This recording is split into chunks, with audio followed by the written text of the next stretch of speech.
Hello, this is Emmanuel with the Grab Some Popcorn podcast, and today I'm going to be talking about the new season of the Copenhagen Test, which can be found on Peacock.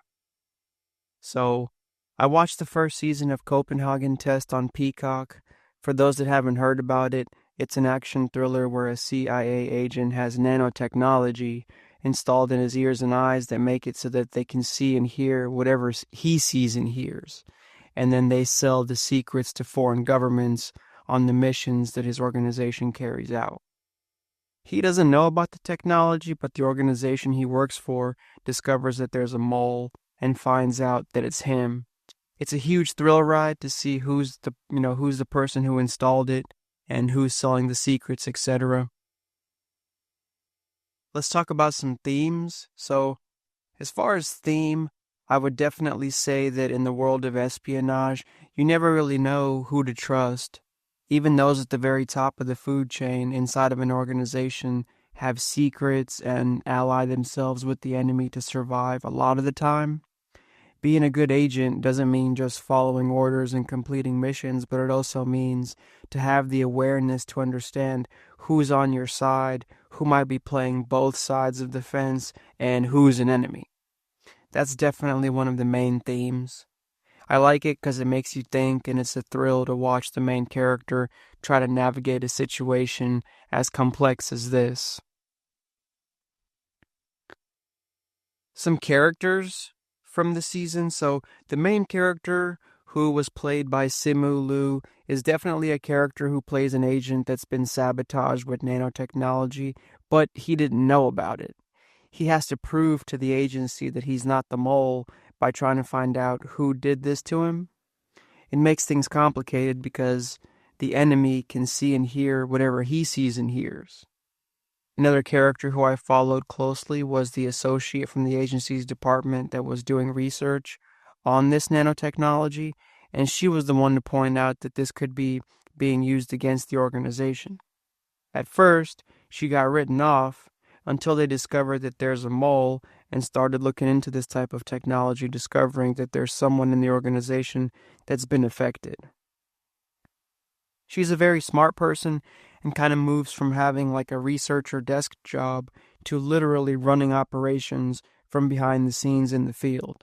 The last character who I found interesting in the season was the director of the agency. He was one of those people who seemed like he was on your side and knew all the answers, but for some reason the entire season I thought he was hiding something. People who do intelligence work their entire lives, they know how to twist the truth or twist a lie to the point where you can't tell if they're working with you or against you in some way. Basically, from what I understand, the agency had to ally themselves with the enemy in this case in order to be able to find out more about the nanotechnology that was installed in the main character's brain. This meant that the director of the agency had to both find the truth about the main character's story and mitigate the situation enough to make the main character happy, while still being able to somehow manipulate the situation to where the main antagonist was kept alive in order to find out more about the technology. The thing is, the main character, Alexander, played by Simu Liu, was told that the entire operation was shut down, everything was seized, etc., etc., but they never told him that they kept the main antagonist alive, and later you see him in an interrogation room talking to the president of the agency, and they're making a deal. So this might hint at a new season. But those were the characters that I followed most closely this season. Let's talk about some of my most important moments. So early on, we got to meet Alexander when he was at a bar with his friends, and the bartender was pretty attractive and started hitting on him. Later on, we find out that she works with the CIA, and she's going to be his girlfriend for the mission. Another scene I found pretty intense and important was when he was sent on a combat mission where they did something called the Copenhagen Test. This was basically just a test that they do to see if you'd follow directions.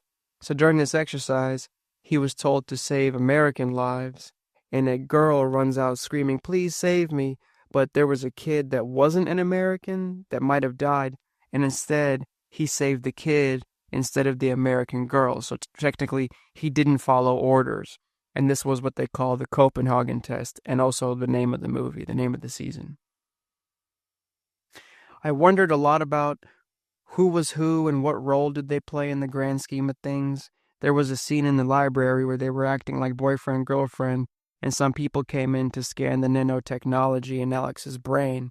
They were trying to find out if it had been tampered with at all, and they got into a confrontation, and that was a really fun scene. There was one scene later on where Alex's girlfriend was told that if he tries to run or started speaking with the enemy, to kill him. So later on, he was forced to speak with the enemy because they were threatening to kill his parents if he didn't cooperate. And then the kill order came through, and his girlfriend grabs a knife and stabs him in the side. Thank goodness he didn't die from that. Just, that was an intense moment. Because the whole time in their relationship, there's this tension where you can tell where Alexander is like, is she sent here to kill me, or is she like really on my side? Towards the end of the movie, his longtime friend and restaurant owner, who was an ex-CIA operative, turns out that he's the one actually watching a group of agents, each of them who have this nanotechnology installed in their brains. This scene just goes to show that you basically can't trust anyone, and anyone can be turned against you or have a secondary mission not telling you the whole truth of the situation. So those were my, that was the best scenes that I could remember. Predictions. Some predictions. As I was watching this season, I was always thinking that his girlfriend was going to betray him, and later on she actually stabs him in the side, so that was an I told you so moment. I always knew his friend from the restaurant was in on it in some way, shape, or form, but I couldn't find out until the very last episode exactly what that was, but I totally called that too. I knew that the agency had some sort of motive and hidden truths because that's how every agency operates. In this case, they made the main character Alexander believe that the operation was shut down and they confiscated everything and the guy's probably in jail or something. The truth was, they're allying themselves with the main antagonist, probably in order to understand the technology better and incorporate it into their own operations. The main character was a pretty stand-up guy and didn't seem to be devious or untrustworthy, but I wondered the entire season if he was going to do something mischievous. It turned out that he really was just an honest stand-up guy and a good agent.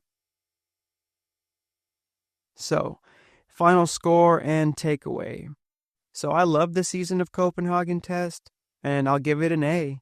I'd definitely watch a second season if it came out, and this is definitely my kind of movie with tons of thrills and action, lots of shootouts and intelligence conspiracies, nanotechnology that nobody knows exists. All of this stuff was my cup of tea. It was done very well, with most of the fights and shootouts being pretty realistic. There were no long, drawn-out speeches before someone gets shot like in Hollywood.